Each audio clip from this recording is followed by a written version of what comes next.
Joker, your angel of death awaits.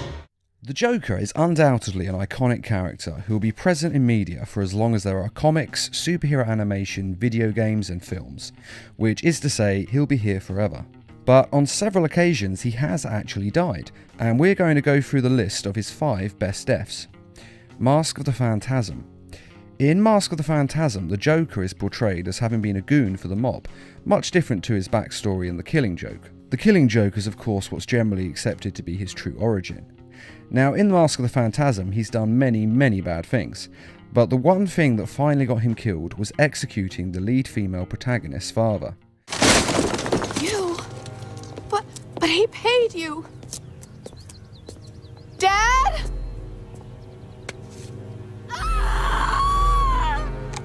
After this happened, she hunted down all the members of the mob who were responsible for killing her father. That includes him and all the ones who gave the hit in the first place. The Joker was actually the last one she attacked, and he was prepared for her. He had rigged his hideout with explosives, and when Batman showed up as well, he ended up triggering the explosives. He was probably planning to escape at this point, but Andrea Beaumont, the woman whose father he had killed, grabbed a hold of him, and the two were buried by the building and killed, with Joker laughing his mad laugh all the while.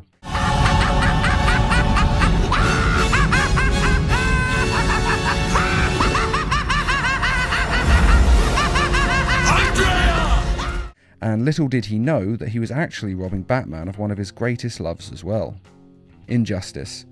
The Joker's death in Injustice is great for one reason. It's not Batman who finally snaps and kills him. For years, fans have been saying that Batman should kill the Joker, because he always escapes from wherever he is incarcerated, no matter what. Even in the Lego Batman, he was able to escape from the Phantom Zone and come back stronger than ever. And when he does come back, he kills more people and ruins more lives. And with each escape and stunt he has done, these stunts become larger and larger in this ever-building escalade of danger and damage that he has to create. But Batman has always refused to give in and break his moral code. No matter what the Joker does to him, he would never kill him. But when Joker sets off a nuke in Metropolis, killing 5 million people, which is undoubtedly the worst thing the Joker has ever done, Batman has control, though admittedly it is measured. The nuke. Where'd you get it? What? You want one? Copy that. But it's Superman who can't handle it. Everyone thinks Batman is the Dark One who interrogates in torturous ways. Please, God, stop! I'll tell you to stop! Remember something else? And is the one who's most likely to snap, as Superman is the Boy Scout goody two-shoes.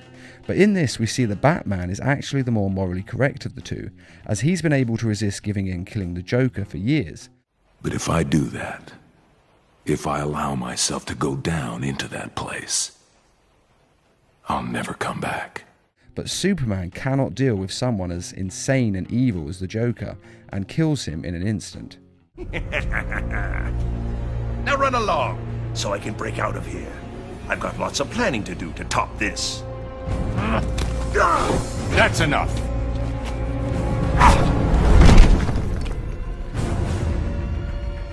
I know it's soon, but think you'll ever love again?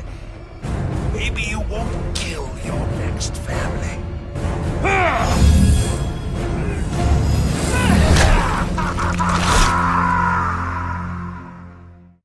And that's what makes this such a great death, the fact that it was Superman and not Batman who broke first and took a life. It's interesting to see that Batman, the only one of the main 7 Justice League members who doesn't have any powers, is the one strong enough to resist killing the Joker, whereas Superman, the strongest and most powerful being on the planet, is not strong enough to stop himself. That being said, I do completely understand why Superman killed the Joker. He killed his wife and unborn child, and I don't honestly think any man worth a damn would be able to stop themselves from killing the Joker if that had happened to them. Not straight away when the pain and the loss was still fresh, which is why Superman shouldn't have been anywhere near the Joker at that point, but they couldn't exactly keep him away. As I said, he is the most powerful being on the planet.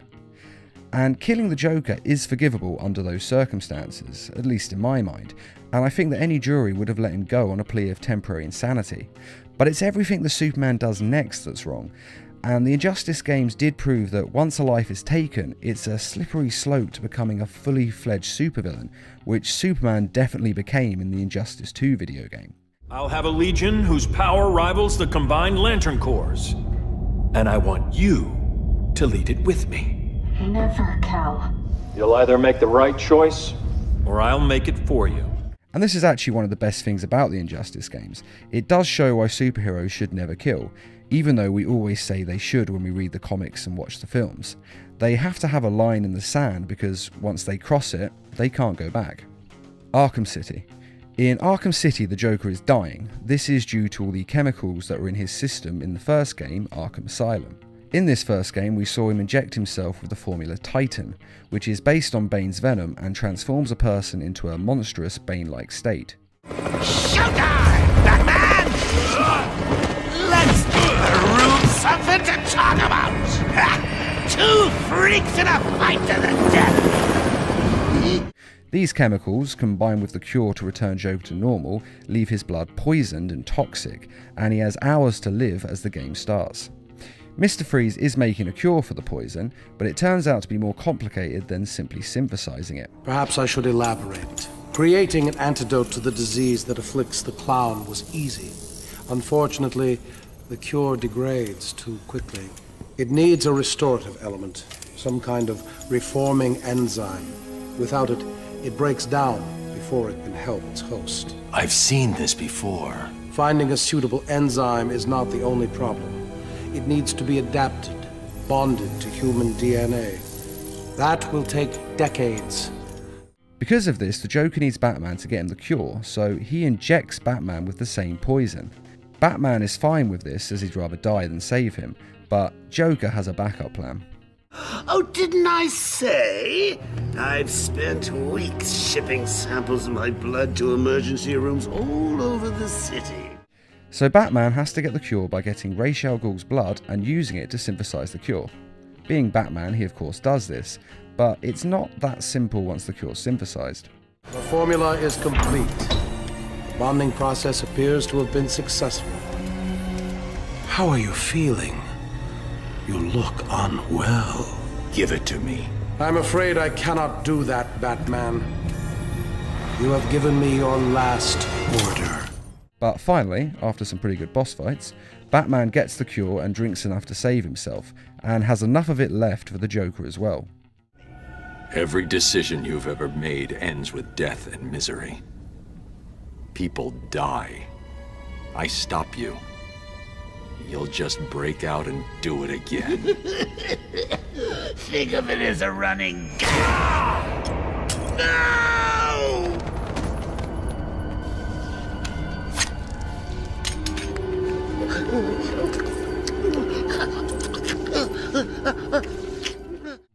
Now this death is great because if the Joker hadn't been so vain and had trusted Batman, he would have lived.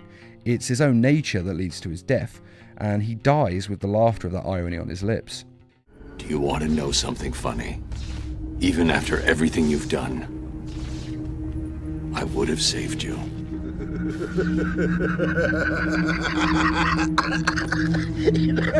That actually is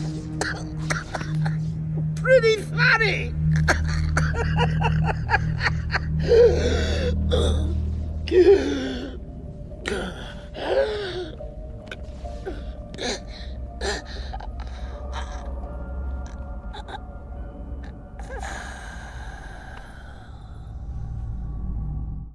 The Dark Knight Returns Part 2.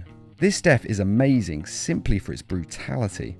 The movie was based on Frank Miller's The Dark Knight Returns graphic novel, and saw Batman do the one thing fans have wanted him to do for years: kill the Joker. After all the years and the things he has done, Batman has finally decided that he needs to take down the Joker once and for all. Are you out of your mind? I'm through playing Joker. It's an incredible fight and truly worthy as an ending to their lifelong feud, and the film is great, but in all honesty it's worth watching simply for the fight scene between Joker and Batman.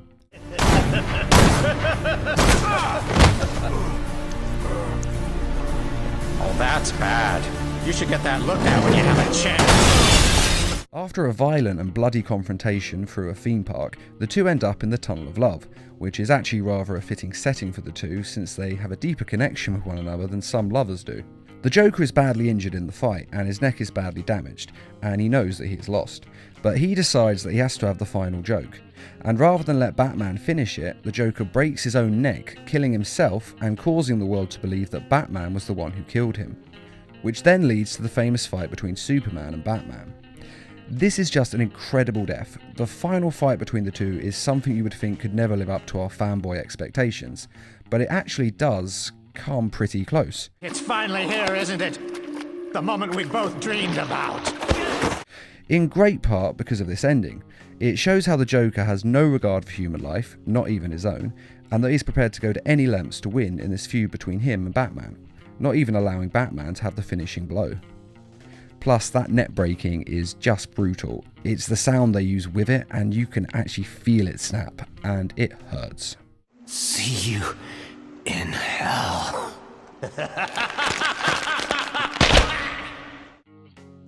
Return of the Joker. Hello, Gotham. Joker's back in town. Return of the Joker was the first true death of the Joker that I ever saw, and I will never forget watching it for the first time. The Joker has kidnapped Tim Drake in an attempt to torture and brainwash him into thinking he is his son, and it works. Say hello, JJ. The Joker invites Batman over to show him what he has done and boast about his destruction of Tim Drake and the birth of Joker Jr., and how he has basically taken yet another Robin from Batman. But as with all things, the Joker takes it too far. He has beaten Batman and he could have ended it there, but he wants Tim Drake to be the one to kill Batman, to show that Batman has truly failed and the Joker has won. But in an incredibly emotional scene, Tim Drake is able to clear his mind enough through the torture and the chemicals that Joker has injected into him, and instead of killing Batman, he kills the Joker. That's not funny. That's not... The Joker is once again the architect of his own demise, a common theme and a fitting one for a man like the Joker. And as you watch the Joker die, Tim Drake starts laughing the mad laugh of the Joker, which turns into tears as he is losing his mind, and the full weight of what he has done and what has been done to him hits him. It's the same moment and feeling that Batman had when his parents died, and the same feeling that the Joker had when he'd lost his family and he finally gave in to the madness. But unlike the Joker, Tim Drake is strong enough to eventually get his mind back. We had a trusted friend, Dr. Leslie Tompkins. It took her a year, but she was able to help Tim back to sanity. Still, things were never really the same. But even so, it's a heartbreaking scene to watch and incredibly moving, even in the face of how sadistic this part of the movie really is. One thing I think is important to note with these deaths is that in all of them, Batman is there. He was there when the Joker was created, and he was there when the Joker ended, and it seems fitting that he should be. And they are all the Joker's own fault, the end result and comeuppance for the depraved life he has decided to lead. But what do you think of these deaths, and which is your favourite? I'd also be very interested to hear which order you would put these deaths in yourself. And which do you think is the most fitting way for the Joker to die? Be sure to let us know in the comments, and I'd just like to give a quick thank you to those of you who made this video possible by donating to Needlemouse Productions' Patreon page. Patreon is a crowdfunding site that's helping to raise funds so that we can produce more videos for you each week. And as always, thanks for watching, and feel free to subscribe, share, like, and comment.